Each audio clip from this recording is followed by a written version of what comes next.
Edith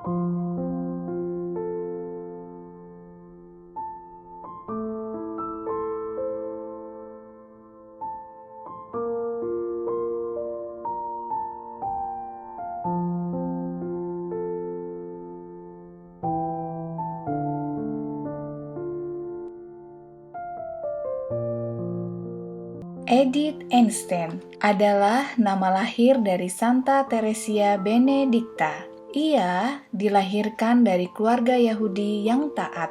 Ia adalah anak bungsu dari 11 bersaudara dan kelahirannya bertepatan dengan Yom Kippur yang adalah hari yang paling suci dalam kalender orang Yahudi.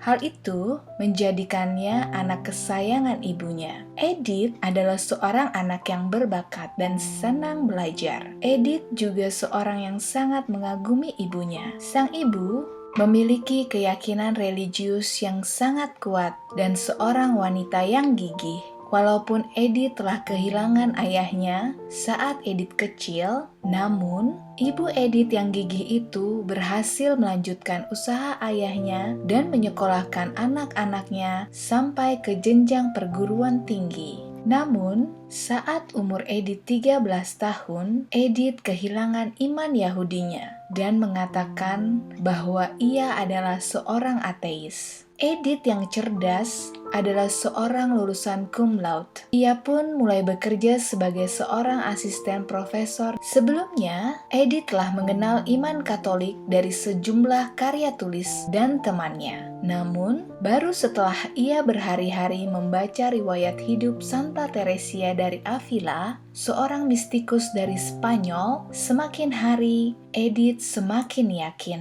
akan iman Katoliknya. Pada musim panas tahun 1921, Edith membulatkan tekadnya untuk menjadi seorang Katolik. Dan kemudian pada tanggal 1 Januari tahun 1922, ia pun dibaptis. Ia dibaptis dan menerima komuni pertama dan hari itu juga bertepatan dengan hari penyunatan Yesus ketika Yesus masuk ke perjanjian Abraham. Sahabatnya Hedwig menjadi wali baptisnya. Sejak saat itu, ia terus-menerus sadar sepenuhnya bahwa ia adalah milik Yesus Kristus, bukan hanya secara rohani, melainkan juga karena darah Yahudinya. Pada tanggal 2 Februari, saat hari peringatan pentahiran Maria, ia menerima sakramen penguatan oleh Uskup Spider di kapel pribadi Bapak Uskup. Setelah menerima sakramen penguatan, Edith pulang ke Breslau, ke kampung halamannya. Di hadapan ibunya, ia bersaksi, katanya, "Mama, aku kini seorang Katolik."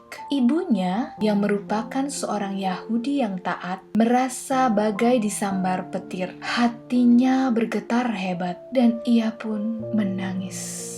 Dalam kalangan Yahudi Ortodok, Katolik dianggap sebagai sekte yang hina. Saat mengatakan itu, Edith pun sudah siap menerima teguran ataupun diusir dari rumah. Tetapi sang ibu malah memeluknya dan mereka pun menangis bersama. Di kemudian hari, Hedwig, sahabatnya dan juga wali baptis Edith menulis tentang kejadian tersebut. Tulisannya, "Lihat, inilah dua orang Israel sejati, tidak ada kepalsuan di dalamnya." Sejak menjadi seorang Katolik, Edith memiliki semboyan yang berbunyi, "Segalanya untuk semua orang." Ia pun meninggalkan pekerjaannya di universitas dan kemudian menjadi seorang pengajar di sekolah susteran Dominikan, sekaligus menjadi guru pembimbing bagi para biarawati di biara Santa Magdalena yang akan masuk ke Universitas Spider. Di situ, Edith dikenal dengan sebutan Fraulein Dokter atau Nona Dokter dan menjadi teladan bagi semua orang. Pada tahun 1931, Edith Stein meninggalkan sekolah biara di Spider dan berupaya untuk meraih gelar profesornya di Breslau. Namun, usahanya menjadi sia-sia akibat perubahan politik yang terjadi di tanah Jerman. Pada tahun 1932, Edith sempat menjadi pengajar di Institut Pedagogi di Münster. Tetapi undang-undang antisemitisme yang diberlakukan oleh pemerintah baru Jerman, Adolf Hitler, dan Partai Nazi memaksanya untuk mundur dari jabatan tersebut. Nazi tidak memperkenankan orang Yahudi untuk menjadi tenaga pendidik. Pada tahun 1933, Edith memutuskan untuk masuk biara Karmel tak berkasut di Cologne. Setelah itu, setahun kemudian, ia menerima busana biarawati Karmel dan mengambil nama biara Theresia Benedicta atau Theresia yang diberkati dari salib. Pada tanggal 21 April tahun 1935, Santa Theresia Benedicta mengucapkan kaul sementaranya. Dan 3 tahun kemudian, ia mengucapkan kaul kekal. Tepatnya pada tanggal 21 April 1938. Sebagai seorang biarawati Katolik berdarah Yahudi, Suster Theresia Benedicta merasa memiliki kesempatan dan bertanggung jawab untuk menjembatani jurang pemisah antara iman Kristiani dan Yahudi. Ia menuliskan buku yang berjudul Kehidupan Sebuah Keluarga Yahudi, yaitu keluarganya sendiri, dan berusaha menunjukkan kesamaan pengalaman manusiawi antara orang-orang Yahudi dan orang-orang Kristiani dalam kehidupan mereka sehari-hari. Aku hanya ingin menceritakan apa yang aku alami sebagai bagian dari bangsa Yahudi. Kami yang dibesarkan dalam agama Yahudi mempunyai kewajiban menjadi saksi bagi generasi muda yang dibesarkan dalam kebencian rasial dari sejak kanak-kanak. Pada akhir tahun 1938, gerakan antisemit pemerintahan Nazi dan penganiayaan kepada orang Yahudi semakin meningkat di seluruh wilayah Jerman. Sinagoga-sinagoga dihancurkan, harta milik orang-orang Yahudi dirampas. Orang-orang Yahudi dicekam ketakutan atas keselamatan mereka. Untuk melindungi Suster Theresia Benedicta, priorin biara Karmel di Cologne memindahkannya ke luar negeri. Pada malam tahun baru, 31 Desember, Suster Theresia bersama saudarinya yang bernama Rosa, yang juga sudah menjadi Katolik, diselundupkan di negeri Belanda dan tinggal di biara Karmel di Provinsi Limburg. Di sana, Suster Theresia Benedicta sempat menulis sebuah karya yang berjudul Penelitian tentang Yohanes dari Salib atau Ilmu Salib. Pada tanggal 15 Mei 1940, Belanda jatuh ke tangan Nazi Jerman. Edith lagi-lagi harus merasakan getirnya hidup di bawah undang-undang antisemit Nazi.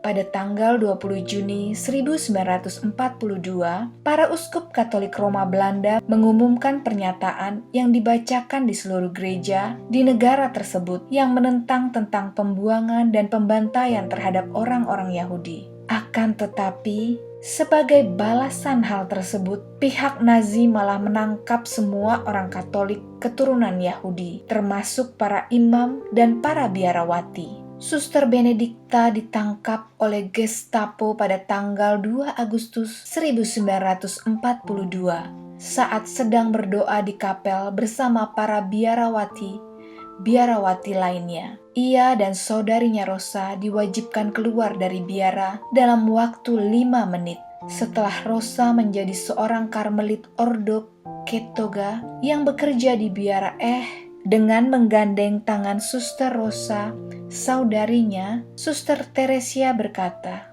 "Marilah kita pergi untuk bangsa kita." Bersama dengan banyak orang Yahudi lainnya, mereka diangkut ke suatu kamp perhentian di Amersfoort, dan kemudian dari Amersfoort ke Westerbork. Kepada priorin Karmel di Cologne, diceritakan di antara para tahanan yang datang pada tanggal 4 Agustus, Suster Theresia Benedicta mencolok karena ketenangannya yang dalam. Penderitaan dan ketegangan dalam kamp itu tak terlukiskan. Suster Benedicta berkeliling di antara ibu-ibu, menghibur, menolong, menenangkan, bagai seorang malaikat. Banyak ibu-ibu yang nyaris gila, sudah berhari-hari tidak menghiraukan anak-anak mereka. Mereka bingung dan sangat putus asa. Namun, Suster Benedikta memperhatikan anak-anak yang malang itu. Ia memandikan mereka, menyisir rambut mereka. Suster Teresia memberikan contoh pengabdian yang tak kenal lelah, yang begitu baik, yang mengherankan semua orang. Seorang saksi, Nyonya Brambroch, yang adalah seorang yang selamat dari kamp konsentrasi di mana Suster Teresia Benedikta ditawan, memberikan kesaksian. Katanya, perbedaan besar di antara Edith dan suster-suster lainnya adalah karena ia pendiam. Kesan pribadiku ialah ia sangat sedih, tapi ia tidak takut. Tetapi tak dapat kukatakan apa yang lain, bahwa ia memberiku kesan harus memikul beban berat penderitaan yang bahkan bila ia tersenyum, orang lain merasa sedih lagi. Ia hampir tak berbicara, hanya seringkali ia memandangi saudarinya Rosa dengan amat sedih. Pada saat aku menuliskan ini, muncul pikiranku bahwa ia tahu apa yang akan terjadi atas dirinya dan orang lain. Namun, ini adalah kesanku terhadapnya, bahwa ia memikirkan penderitaan yang akan datang, bukan penderitaannya sendiri,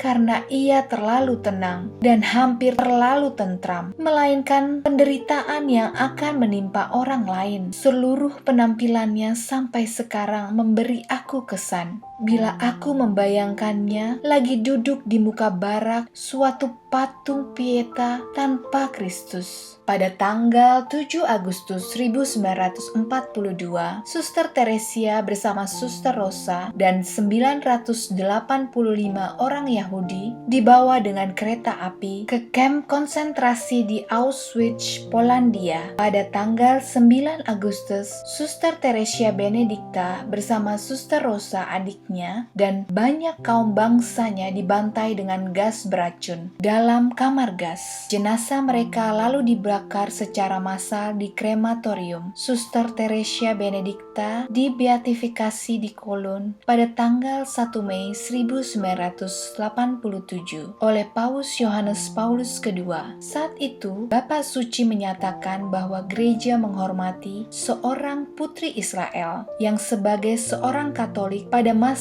penganiayaan Nazi tetap setia kepada Tuhan Yesus yang tersalib dan sebagai seorang Yahudi kepada bangsanya dalam kasih setia. Pada tanggal 11 Oktober 1988, Beata Teresia Benedikta dari salib dikanonisasi oleh Paus Yohanes II di Roma. Setahun kemudian, pada tanggal 11 Oktober 1999, Paus memaklumkan Santa Teresia Benedikta bersama Santa Katarina dari Siena dan Santa Brigitta dari Swedia sebagai Santa Pelindung Eropa. Sebelumnya, Eropa memiliki 3 santo pelindung, yaitu Santo Benedictus, Santo Cyrilius, dan Santo Methodius. Santa Teresia menjadi salah satu dari 6 santo santa pelindung Eropa.